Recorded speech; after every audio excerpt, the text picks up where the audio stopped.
નમસ્કાર, હું છું પાયલ ભટ્ટ. આપ જોઈ રહ્યા છો DNTV ન્યૂઝ. તો સમાચારની શરૂઆત કરીએ સૌપ્રથમ હેડલાઇન્સથી. દર વર્ષની જેમ આ વર્ષે પણ મા અંબાના પ્રાગટ્ય દિવસની ધામધૂમથી કરવામાં આવી ઉજવણી.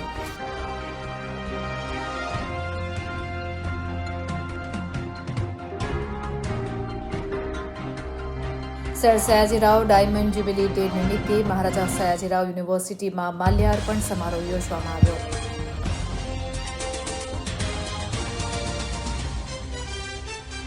ઉત્તરાયણ પર્વ નિમિત્તે વાહન ચાલકોની સેફટી માટે વડોદરા શહેર પોલીસ દ્વારા નવતર પ્રયોગ.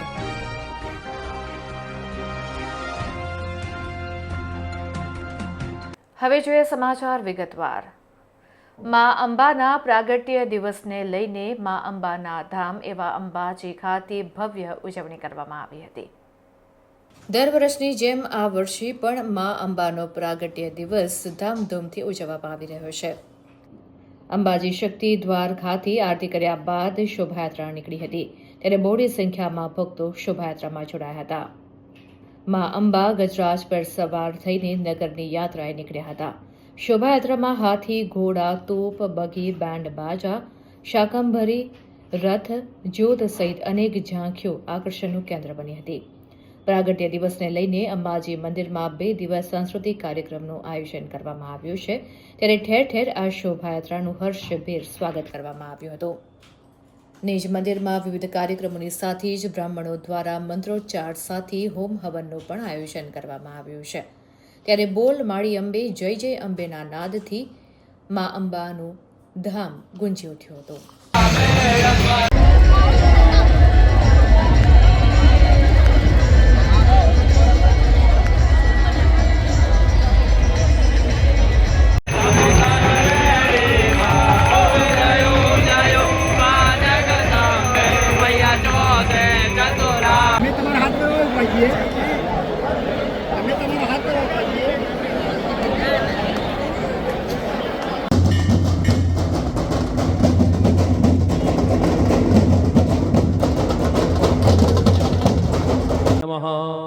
ध्यायामि चिन्तयामि ध्यानार्थे गन्धपुष्पाणिं समर्पयामि. आवाहनम હવે બબે દાણા ચોખા અર્પણ કરજો.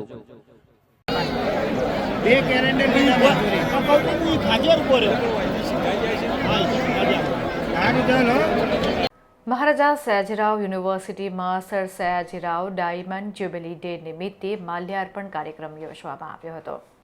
યુનિવર્સિટીના ફેકલ્ટી ઓફ સાયન્સ ખાતે મહારાજા સયાજીરાવ ગાયકવાડ ત્રીજાની પ્રતિમા સમક્ષ માલાર્પણ સમારોહ યોજવામાં આવ્યો હતો. આ કાર્યક્રમમાં રાજમાતા Shubhangini Devi Raje Gaekwad, vice chancellor Balchandra Bhanage, registrar KM Chudasama, faculty of સાયન્સના ડીન પ્રોફેસર VA કલમકર, યુનિવર્સિટીના અધિકારીઓ, અધ્યાપકો તેમજ કર્મચારીઓ ઉપસ્થિત રહ્યા હતા. ઉલ્લેખનીય છે કે વર્ષ 1936થી દર વર્ષે 3 જાન્યુઆરીને sir Sayajirao diamond jubilee day તરીકે ઉજવવામાં આવે છે. આ દિવસ મહારાજા સયાજીરાવ ગાયકવાડ ત્રીજાના 60 વર્ષના દીર્ઘ અને પ્રગતિશીલ શાસનકાળ તેમજ તેમના ગાદી પર આરોહણની સ્મૃતિમાં સમર્પિત છે. વર્ષ 1936થી 2026 દરમિયાન આ પરંપરાને 90 વર્ષ પૂર્ણ થયા છે અને આ ઉજવણી હવે તેના 91મા વર્ષમાં પ્રવેશ કરી ચૂકી છે. આ અવસરે યુનિવર્સિટી પરિવાર, વર્તમાન વિદ્યાર્થીઓ તથા ભૂતપૂર્વ વિદ્યાર્થીઓએ મહારાજા સયાજીરાવ ગાયકવાડ ત્રીજાના શિક્ષણ ક્ષેત્રે આપેલા અમૂલ્ય યોગદાનને ગૌરવ અને આદર સાથે યાદ કર્યું હતું.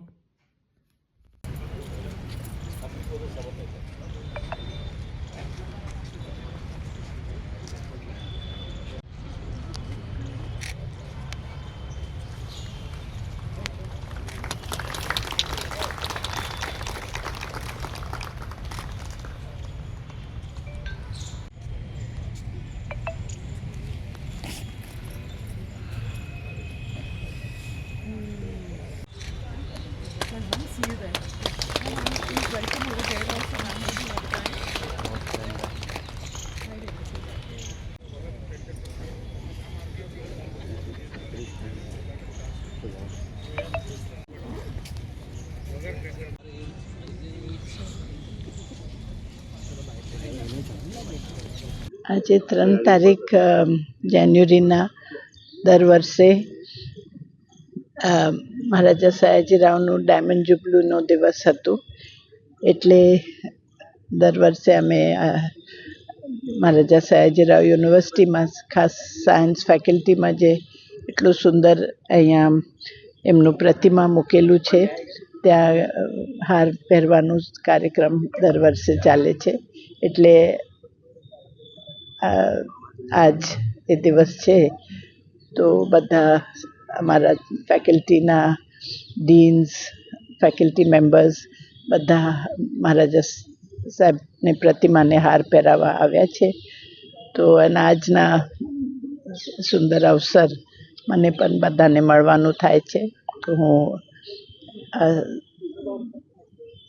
અમારે યુનિવર્સિટીના એક દિવસ છે જ્યારે ફરીથી અમે જે મહારાજા સાહેબના સિદ્ધાંતો હતા યુનિવર્સિટી બનાવવા માટે, યુનિવર્સિટીનું જે સિદ્ધાંતો હતા ફરી એકવાર એમનું યાદ અપાવવા માટે આ એક उत्सव જેવું મનાવે છે. 1936 3 जनवरी को sir Sayajirao diamond jubilee day है, इसीलिए वो डायमंड जुबली डे था जो जहाँ उनका राज्याभिषेक हुआ था. उनके 60 साल होने के बाद सयाजीराव जी ने एक अच्छा फंड रखा था जहाँ से यूनिवर्सिटी ऑफ बड़ौदा जो आज MS यूनिवर्सिटी है उसकी स्थापना हुई वो स्टूडेंट्स के बेनिफिट के लिए. और वो टास्क महाराजा प्रताप सिंह गायकवाड़ ने पूरा किया. इसलिए जनवरी 3 ये स्पेशल डे हमारे लिए है, इसलिए यहाँ गार्लैंडिंग होता है उनके स्टैचू के लिए. Thank you. ઉત્તરાયણ પર્વને લઈને હવે ગણતરીના દિવસો બાકી રહ્યા છે ત્યારે વાહન ચાલકોની સેફટીને ધ્યાનમાં રાખીને વડોદરા શહેર પોલીસ દ્વારા એક નવતર પ્રયોગ હાથ ધરવામાં આવ્યો છે.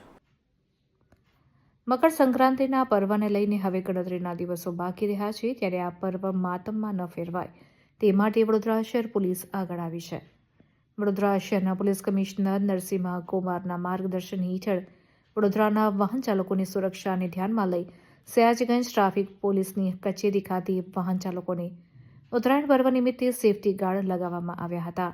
આ કાર્યક્રમનો મુખ્ય ઉદ્દેશ એટલો જ હતો કે ઉત્તરાયણ પર્વની ઘાતક દોરીથી કોઈનો જીવ ન જાય અને તે માટે આ કાર્યક્રમ યોજવામાં આવ્યો હતો. સાથે વાહન ચાલકોને સમજાવવામાં આવ્યા હતા કે તમામ જે માર્ગ સલામતીના નિયમો છે તેનું અચૂક પાલન કરવું, હેલ્મેટ પહેરવું અને ઓવર સ્પીડથી વાહન ન ચલાવવું જોઈએ. તો વાહન ચાલકોએ પણ વડોદરા શહેર પોલીસની કામગીરીને બિરદાવી હતી.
આપની વાત સાચી છે. આ પોલીસ કમિશનર શ્રી વડોદરા સાહેબનાઓના હુકમ માર્ગદર્શન હેઠળ હાલમાં જે ટ્રાફિક સુરક્ષા માસ શરૂ થઈ રહ્યો છે એ રોડ સેફટી મંથ અનુસંધાને જે કાર્યક્રમો કરવાના છે જેમાં આગામી જે ઉત્તરાયણ આવી રહી છે એ ઉત્તરાયણને ધ્યાનમાં રાખી અને જે વાહન ચાલકો છે સ્પેશિયલી ટુ વ્હીલર્સ એ લોકોને ગળામાં દોરી ના આવી જાય એના માટે આ જે સેફટી રોડ છે એ બધાને પ્રતિક રૂપે લગાવી આપવાની અમે લોકોએ શરૂઆત કરી છે કે જેના કારણે લોકો જાગૃત થાય અને જાતે પણ લગાવે. અને આપના માધ્યમથી એનજીઓઝને પણ હું આહવાન કરીશ કે તેઓ પણ આ મુહિમમાં જોડાય અને જે સુરક્ષા છે ટુ વ્હીલર્સ ચાલકોની એમની સુરક્ષામાં વધારો થાય. સાહેબ સવાલ એ પણ છે કે જે પ્રકારે સેફ્ટી ગાર્ડ તો લગાવી દેવામાં આવ્યું પરંતુ એનો મતલબ એવું નથી કે ઓવર સ્પીડથી જવું. શું મેસેજ? એ વાત સાચી છે. મેઇન અમે વારંવાર આપણા માધ્યમથી જણાવીએ છીએ કે જે ઓવર સ્પીડિંગ છે, રોંગ સાઈડ છે, સિગ્નલ ભંગ છે, હેલ્મેટ નથી પહેરતા, આ બધા કારણોથી અકસ્માત વધી જાય છે. તાજેતરમાં એક બનાવ બન્યો જેમાં રોંગ સાઈડથી ઓવરટેક કરવામાં બનાવ બન્યો. રોંગ સાઈડથી ઓવરટેક કરવી એ એક જાતનું અકસ્માતને આમંત્રણ છે. તો આપણા માધ્યમથી અગાઉ પણ અમે કહી ચૂક્યા છીએ તે પ્રમાણે તમામ ટ્રાફિકના નિયમોનું પાલન કરવું જોઈએ અને પોતાની અને અન્ય નાગરિકોની સુરક્ષાને ધ્યાનમાં રાખવું જોઈએ. વર્ષ 2026ના મંગલ પ્રારંભે રિલાયન્સ પરિવારના મોભી એવા મુકેશભાઈ અંબાણી સહપરિવાર દેવાદિદેવ એવા શ્રી સોમનાથ મહાદેવના દર્શનાર્થે પધાર્યા હતા. વિશ્વભરના સનાતન ધર્મીઓના આસ્થાના પરમ કેન્દ્ર અને પ્રથમ જ્યોતિર્લિંગ એવા શ્રી સોમનાથ મહાદેવના પાવન સાનિધ્યમાં વર્ષ 2026ના પ્રારંભિક દિવસોમાં શ્રદ્ધા અને ભક્તિનો એક અલૌકિક માહોલ સર્જાયો હતો. ભારતીય ઉદ્યોગ જગતના શિરમોર, રિલાયન્સ પરિવારના મોભી, ચેરમેન અને મેનેજિંગ ડિરેક્ટર એવા શ્રી મુકેશભાઈ અંબાણી, રિલાયન્સ ફાઉન્ડેશનના સ્થાપક શ્રીમતી નીતાબેન અંબાણી અને એક્ઝિક્યુટિવ ડિરેક્ટર શ્રી અનંત અંબાણીએ સહપરિવાર દેવાદિદેવ સોમનાથ મહાદેવના પાવનકારી દર્શન કર્યા હતા. નૂતન વર્ષના મંગલમય પ્રારંભે સોમનાથ મંદિરમાં અંબાણી પરિવારે મહાદેવને ગંગાજલ અભિષેક કરી પૂજા સામગ્રી અર્પણ કરી હતી. આ પુનિત અવસરે તેઓએ વેદોક્ત મંત્રોચ્ચાર સાથે સોમનાથ દાદાની મહાપૂજા કરી હતી. આ ઉપરાંત ધ્વજા પૂજા અને ભક્તોમાં જેનું વિશેષ મહત્વ છે તેવી પાગ પૂજા કરીને રાષ્ટ્રની સુખ, શાંતિ અને સમૃદ્ધિ માટે પ્રાર્થના કરી હતી. દર્શન બાદ સમગ્ર પરિવારે ભારતીય પ્રાચીન સંસ્કૃતિના વૈજ્ઞાનિક અને ભૌગોલિક વારસાના અદ્ભુત પ્રતીક સમાન બાણસ્તંભની મુલાકાત લીધી હતી. તો અંબાણી પરિવારે ભારતની ભવ્ય વૈજ્ઞાનિક વિરાસત પ્રત્યે ગૌરવ વ્યક્ત કર્યું હતું. ₹5 કરોડ સેવાર્પણ સેવા પરમો ધર્મની ભાવનાને સાર્થક કરતા મુકેશભાઈ અંબાણીએ શ્રી સોમનાથ ટ્રસ્ટ દ્વારા ચાલતા લોક કલ્યાણના કાર્યો અને કરોડો શ્રદ્ધાળુઓ માટેની યાત્રીલક્ષી સુવિધાઓના વિકાસ કાર્યો હેતુ ₹5 કરોડ સેવાર્પણ કર્યું હતું. આ પ્રસંગે શ્રી સોમનાથ ટ્રસ્ટ પરિવાર તરફથી ઇન્ચાર્જ જનરલ મેનેજર પરેશભાઈ ચાવડાએ અંબાણી પરિવારનું સ્વાગત અને અભિવાદન કર્યું હતું. મહેશધામ સેવા ચેરિટેબલ ટ્રસ્ટ દ્વારા મહેશધામ બારેજા ખાતે 3 દિવસીય ભવ્ય ધાર્મિક કાર્યક્રમનું આયોજન કરવામાં આવ્યું છે. મહેશધામ સેવા ચેરિટેબલ ટ્રસ્ટ દ્વારા Bareja Navagam road, Navagam fire station નજીક આવેલ મહેશધામ ખાતે તારીખ 2 જાન્યુઆરીથી 4 જાન્યુઆરી 2026 દરમિયાન 3 દિવસીય ભવ્ય ધાર્મિક અને સાંસ્કૃતિક કાર્યક્રમનું આયોજન કરવામાં આવ્યું છે.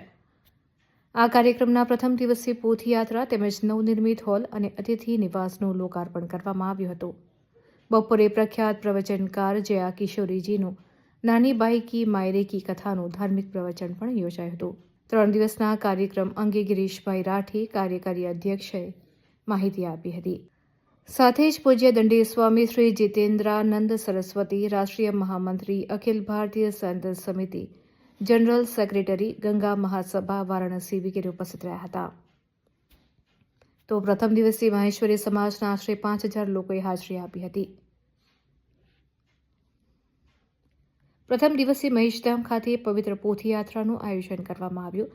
સાથે જ નવનિર્મિત હોલ અને અતિથિ નિવાસનું વિધિવત લોકાર્પણ કરવામાં આવ્યું. આ અવસરે સાંજે ભજન કલાકાર શ્રી હર્ષ માળી સાથે ભજન સંધ્યાનું આયોજન કરવામાં આવ્યું.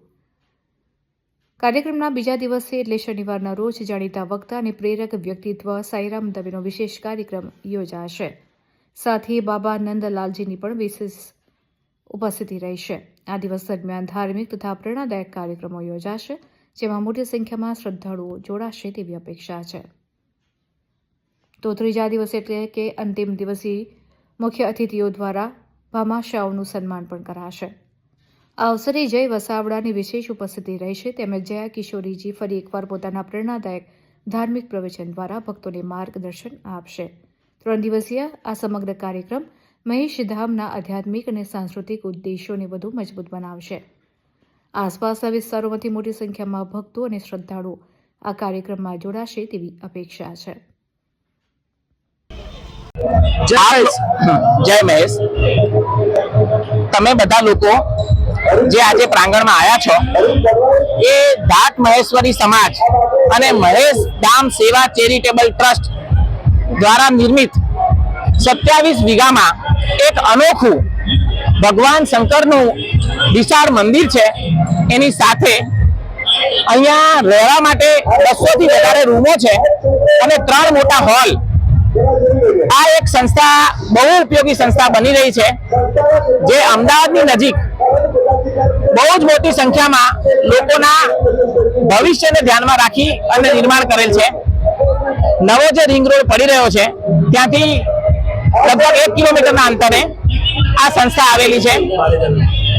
બારેજા મુકામે આ સંસ્થા છે અને અમે લોકો અહીંયા ભગવાન શંકરનું વિશાળ મંદિર બનાવીએ છીએ. એના સિવાય અમારા કુળ દેવતા અને દેવીઓના 15 થી વધારે અહીંયા મંદિરો છે. આ એક એવું ઐતિહાસિક સ્થળ સ્થાપિત થવાનું છે કે આવનારી પેઢીઓ માટે આ એક રેગ્યુલર વિઝિટ કરવા જેવી જગ્યા બની જશે. આજના દિવસનો નાની બાયરા માયનાનું આયોજન છે.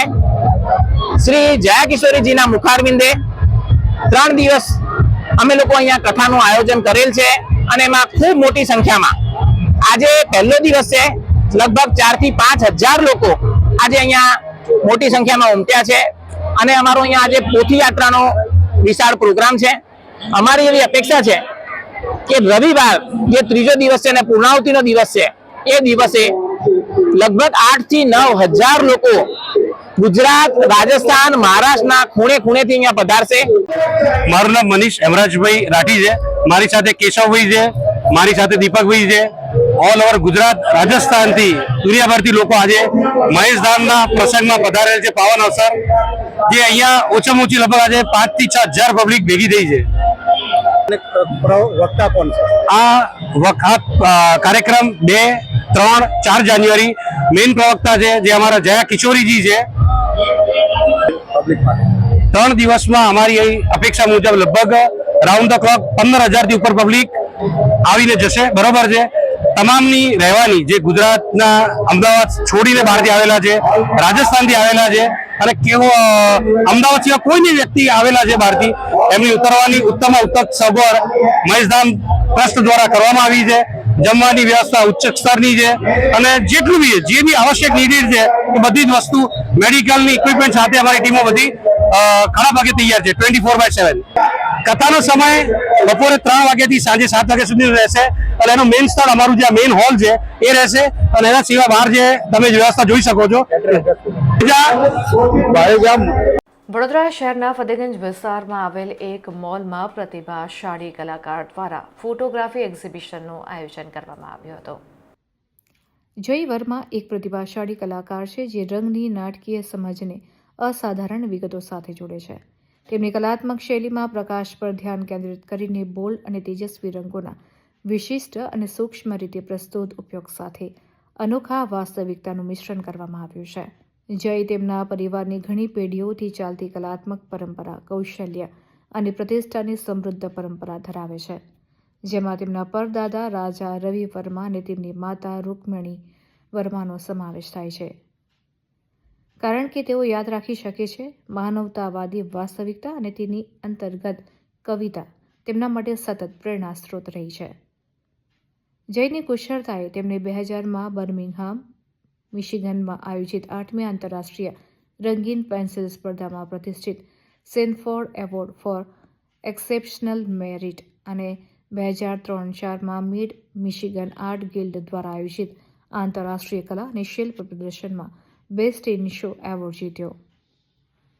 ઘણા દાયકાઓથી તેમણે ગ્રામીણ અને પશુપાલન લેન્ડસ્કેપ્સનું કાળજીપૂર્વક દસ્તાવેજીકરણ કર્યું છે, જેમાં વન્યજીવન અને સ્થાનિક સાંસ્કૃતિક કાર્યક્રમોનો સમાવેશ થાય છે. જ્યારે ફોટોગ્રાફી એક અલગ અને વિશિષ્ટ માધ્યમ તરીકે ઉભરી આવે છે, ત્યારે તે નૃત્ય શ્રેણીની જેમ ગતિનું ચિત્રણ કરીને અથવા હમિંગબર્ડની પાંખોમાં તેને સ્થિર કરીને ક્ષણને અમર બનાવવાની ક્ષમતાથી અનંતપણે મોહિત રહે છે. તેમનો કલાત્મક પાયો જીવનના ઉતાર ચઢાવના તેમના ફોટોગ્રાફિક ચિત્રણમાં એક અનન્ય પરિપ્રેક્ષ્યનું યોગદાન આપે છે. આ જ્ઞાન દરેક છબી અને દરેક ફ્રેમની રચનાને ઊંડો પ્રભાવિત કરે છે.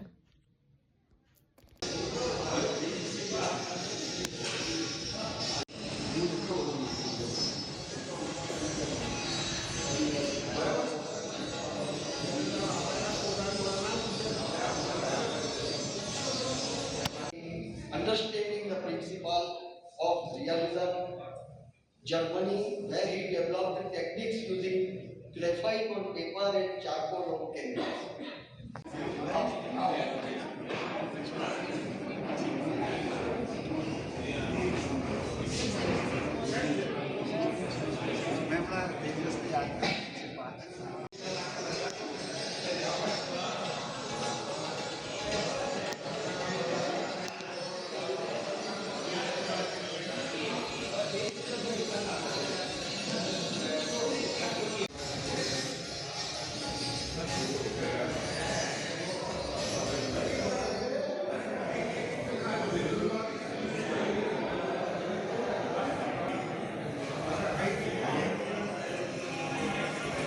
We will have some small normal program, not more than 10 minutes.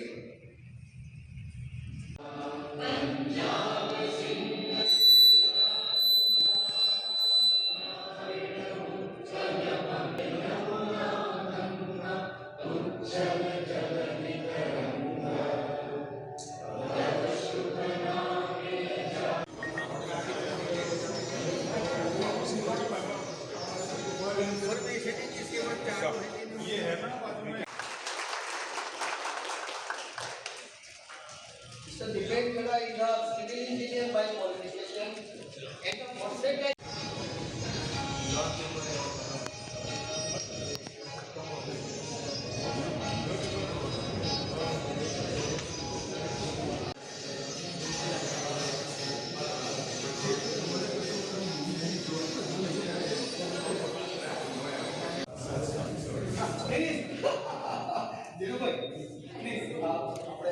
જય ભાઈ ને બેસા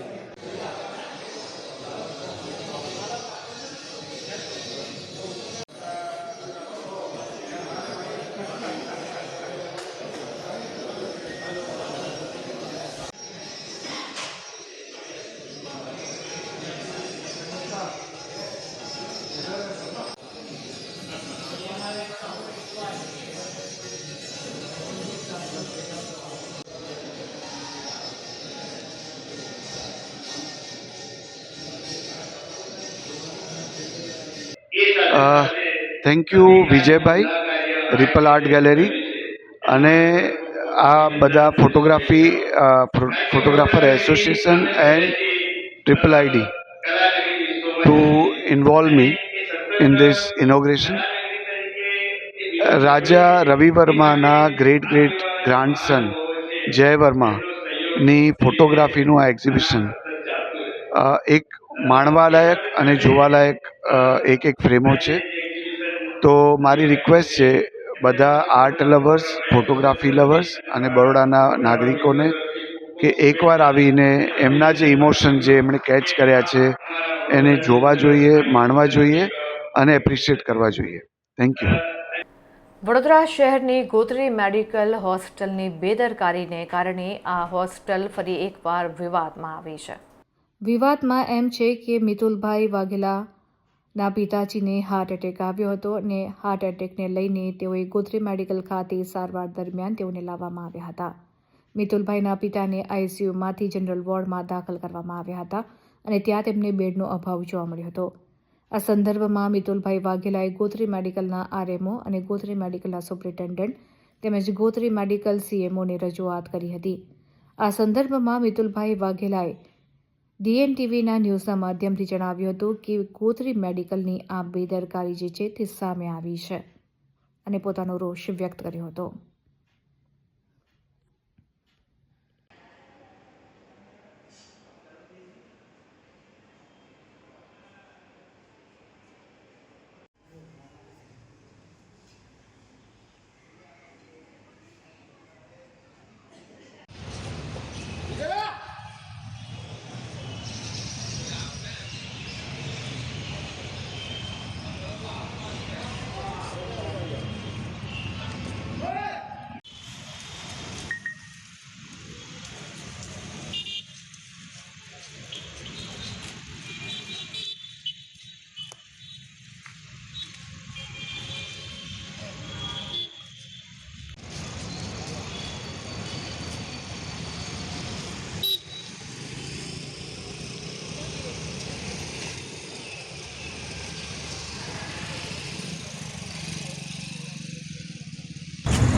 નમસ્કાર દર્શક મિત્રો, DN TV ન્યૂઝમાં આપનું હાર્દિક સ્વાગત છે. અત્યારે અમે હાલ ગોત્રી મેડિકલ ખાતે આગળ પહોંચ્યા છીએ અને ગોત્રી મેડિકલ ખાતે એક એવો કિસ્સો સામે આવ્યો છે જે જોવા જઈએ તો પેશન્ટ સાથે દુરુપયોગ કરવામાં આવી રહ્યો છે અને જે પેશન્ટ અત્યારે જે દાખલ છે 7મા માળે એ હાર્ટ એટેકનો પેશન્ટ છે અને તેની સાથે આવો દુર્વ્યવહાર કરવામાં આવ્યો છે. આપણે એમના સન સાથે વાત કરીશું જે આપણી સાથે અત્યારે હાલ હાજરમાં છે, મિતુલભાઈ. એમની સાથે વાત કરીશું. મિતુલભાઈ, શું હતું આખી હકીકતમાં? તમારા ફાધરને શું થયું હતું અને તમે ક્યારે એમને એડમિટ કર્યા? મારા ફાધરને હાર્ટ એટેક આવ્યો હતો 30 તારીખે બપોરે 12 વાગ્યાની આજુબાજુ. ત્યારે તાત્કાલિક સારવારની અંદર અમે દાખલ કર્યા હતા. જ્યાં એની સારવાર ચાલી રહી હતી. પેલું ટ્રોમાસિસનું ઇન્જેક્શનનો કોર્સ હતો 1 દિવસનો, એ પણ કર્યો. એના પછી રાત્રે સ્ટેબલ થઈ જતા આઈસીયુની અંદર શિફ્ટ કરેલ હતા અને પછી હાલ આઈસીયુમાંથી શિફ્ટ કરી જનરલ વોર્ડની અંદર શિફ્ટ કર્યા છે. જે રીતના તમારા ફાધરને જનરલ વોર્ડમાં શિફ્ટ કરવામાં આવ્યો તો જનરલ વોર્ડમાં કેવી પરિસ્થિતિ? બેડ આપવામાં નથી આવ્યો, શું છે આખી હકીકત? મારા ફાધરને જ્યારે મારા મમ્મી ટ્રાન્સફર કરી રહ્યા હતા આઈસીયુમાંથી, ત્યારે ત્યાં આગળ બેડ ખાલી જે નાનો ખાટલો જે છે એ જ હતું. એની ઉપર ગાદલું વ્યવસ્થિત નહોતું, એની ઉપર ચાદર નથી. પછી એવી રીતના જઈને ત્યાં આગળ બધું મૂકી દીધું અને પછી ચાદરને ઓસીકુની વારંવાર માંગણી કરતાં ખાલી છેલ્લે ચાદર જ પરાણે ચાદર જ એમને આપી અને પાથરી. અત્યારે અમારા પપ્પા ત્યાં આગળ સૂતા છે અને ત્યાં આગળ સૂતા છે ત્યાંની એક્ઝેક્ટ સામેની સાઈડ વોશરૂમ છે. વોશરૂમની અંદરથી સરકારી વોશરૂમ છે એટલે તમને ખ્યાલ જ હશે બધાને કે કેવી વાસ આવતી હશે. ત્યાં આગળ જ છે. હમણાં જ હાર્ટ એટેકમાંથી બહાર આવ્યા છે અને આવી પરિસ્થિતિની અંદર મારા પપ્પા, મેં રજા લેવાની કોશિશ કરી. મેં કીધું તમે અમને લખાણમાં આપી દો કે રજા મને આપી દો, તો તમારા જોખમ ઉપર મેં કીધું મારે તો સારવાર પૂરી કરાવીને જ પછી મારે અહીંયાથી જવું છે. તમારા જોખમ ઉપર સાહેબ કશું થશે નહીં. જનરલ વોર્ડની અંદર લઈ આવ્યા છે આઈસીયુમાંથી, એટલે સારું પણ હશે, પણ હજી સારવાર કે બાકી છે. જનરલની અંદર દાખલ રાખવા પડશે. જે રીતના તમારા ફાધરને હાર્ટ એટેક આવ્યો છે અને હાર્ટ એટેકને લઈને જે આઈસીયુમાં દાખલ કરવામાં આવ્યા હતા, જેને લઈને આ જે બેડ આપવામાં આવ્યો છે એ બેડ વોશરૂમ પાસે આપવામાં આવ્યો છે, જેની તમે રજૂઆત પણ કરી હતી. કોને તમે રજૂઆત કરી હતી ને શું છે આખી આપી? સૌથી પહેલાં તો ત્યાં આગળ જે ડૉક્ટર સાહેબ હાજર છે વોર્ડની અંદર, એ સાહેબને રજૂઆત કરી તો કે અમારી પાસે વ્યવસ્થા નથી. હવે ત્યાં આગળ જે મૂકવા જે ભાઈ આવ્યા હતા વ્હીલચેરની અંદર, એ ભાઈએ સામેના વોર્ડની અંદર તપાસ કરી આઈસીયુનું પેશન્ટ છે એટલે અમે નહીં લઈએ, બાકીના વોર્ડની અંદર જગ્યા છે. હવે આ વોર્ડની અંદર જગ્યા નથી અને છતાં એક્સ્ટ્રા ખાટલો મૂકી એક્સ્ટ્રા ખાટલો આપ્યો છે. અને એની મેં રજૂઆત નીચે આરએમઓમાં આવ્યો ત્યારે આરએમઓ સાહેબ હતા ને. પછી હું 3જે માળે ગયો સુપ્રિન્ટેન્ડન્ટને રજૂઆત કરવા. સુપ્રિન્ટેન્ડન્ટ સાહેબશ્રીએ એવું કીધું કે અહીંયા આનું નિરાકરણ અહીંયા નહીં આવે, તમે નીચે જઈ તાત્કાલિકની અંદર સીએમઓ સાહેબ બેઠા છે, પૌવાડ સાહેબ કરીને નામ છે, એ સાહેબને મેં મળ્યો, રજૂઆત કરી, પણ નિરાકરણ નથી લાવી આપ્યું અને નિરાકરણમાં બહુ આકરા શબ્દો એમને કીધા છે. શું કીધું હતું એમને? નિરાકરણ નહીં આવે તો શું કીધું હતું તમને? સરકારી હોસ્પિટલ છે. મેં કીધું સાહેબશ્રી સરકારી હોસ્પિટલ છે, સરકાર ટેક્સ ઉપરથી જ આ હોસ્પિટલ ચલાવી રહી છે ને સરકારી, અમે ગરીબ માણસ છીએ અમે. એટલે તમને શું કીધું હતું? એમને પછી ભરતો જવાબ મને એવો આપ્યો કે ટેક્સ તો અમે ભરીએ છીએ. મેં કીધું સાહેબશ્રી તમે સરકાર પાસેથી પૈસા લઈને સરકારને ટેક્સ આપો છો, એમાં નવી નવાઈ નથી. મને તો મારી સવલત ઉપર મને ખાલી સવલત કરી આપો, મારે બીજું કાંઈ નથી. શું કહેશો? જે રીતના આ જે ગોત્રી મેડિકલમાં ગુજરાતભરમાંથી લોકો અહીંયા સારવાર દરમિયાન આવતા હોય છે અને સારવાર દરમિયાન આવી જ્યારે ઘટનાઓ સામે આવે છે તો કેટલી બેદરકારી કહેવાય? ગોત્રી મેડિકલમાં જે વ્યક્તિ આજે હાર્ટ એટેકનો પેશન્ટ છે ને તેને આ રીતના બેડ આપવામાં આવે છે, કેટલી બેદરકારી કહેવાય? બેદરકારી તો બહુ વધારે કહેવાય, કારણ કે અહીંયા આગળ તમે આવીને જોઈ શકો છો લોકો ચૂપ છે. પોતાની સારવાર કરાવી છે એના માટે થઈને એ લોકો બધા ચૂપ છે. લોકો બોલતા નથી, કારણ કે કેસ બગાડી નાખે તો ક્યાં જાઓ, માણસ જીવથી જાય. અત્યારે હું ગભરાતા જ મેં મીડિયા બોલાવી છે. કાલ ઉઠીને મારા બાપને કંઈક થઈ ગયું તો? જે રીતના તમે મીડિયા સમક્ષ આવ્યા છો, મીડિયામાં તમે કહેવા માંગ્યા છો કે આ રીતના મારા ફાધરને વોશરૂમ ખાતે બેડ આપવામાં આવ્યો છે, જો તમારા ફાધરને કોઈ અનમ બનાવ બની જાય, ના કરે નારાયણ, કોઈ અનમ બનાવ બની જાય તો એનો જવાબદાર વ્યક્તિ કોણ હશે? મેં બધી જ જગ્યાએ રજૂઆત કરી દીધી છે. આરએમઓથી માંડી સુપ્રિન્ટેન્ડન્ટથી માંડી સીએમઓ સાહેબ મળ્યા હતા, એ સાહેબને પણ મેં રજૂઆત કરી દીધી છે, પણ નિરાકરણ લાવ્યા નથી. હવે કંઈ પણ થઈ જાય તો જીએમઈઆરએસ પોતે જવાબદાર રહેશે આખી હોસ્પિટલ. તો આ હતા મિતુલભાઈ, જે એમના ફાધરને ગોત્રી મેડિકલ ખાતે હાર્ટ એટેકના પેશન્ટને લઈને આવ્યા હતા, દાખલ કર્યા હતા આઈસીયુમાં, અને આઈસીયુમાંથી જ્યારે તેમને જનરલ વોર્ડમાં દાખલ કરવામાં આવ્યા, ત્યારબાદ જનરલ વોર્ડમાં તેમને એવી જગ્યાએ બેડ આપવામાં આવ્યો જ્યાં વોશરૂમ નજીક એમને એક બેડ આપવામાં આવ્યો. આ ઘોર બેદરકારી સામે આવી છે ગોત્રી મેડિકલની, અને આવી અનેક બેદરકારી સામે આવતી હશે, પરંતુ કોઈ મીડિયા સમક્ષ આવવા નથી માંગતું, કારણ કે બીએ છે કે મીડિયા સમક્ષ જઈશું તો અમારું પેશન્ટને કંઈ બેદરકારી કરશે એની એક બીક હોય છે. જેથી DLTVના ન્યૂઝના માધ્યમથી હું કહેવા માંગીશ કે અહીંયાના જે સુપ્રિન્ટેન્ડન્ટ છે, CMO છે કે RMO સાહેબ છે, તેઓને કહેવા માંગીશ કે જે આ રીતનું પેશન્ટ ગુજરાતભરમાંથી જ્યારે ગોત્રી મેડિકલ ખાતે આવે છે તો તેમની સારવાર વ્યવસ્થિત કરવી જોઈએ અને તેમને પૂરેપૂરી વ્યવસ્થા મળવી જોઈએ. ખરેખર આ નિર્દયનીય કહેવાય, અને જેની માટે આજે અમે મીડિયા સમક્ષ, હું તેજસ ભટ્ટ, DLTV ન્યૂઝ, વડોદરા. તો આ હતા અત્યાર સુધીના સમાચાર. વધુ સમાચાર સાથે ફરીથી મળીશું. ત્યાં સુધી અમારી પૂરી ટીમને રજા આપશો. નમસ્કાર.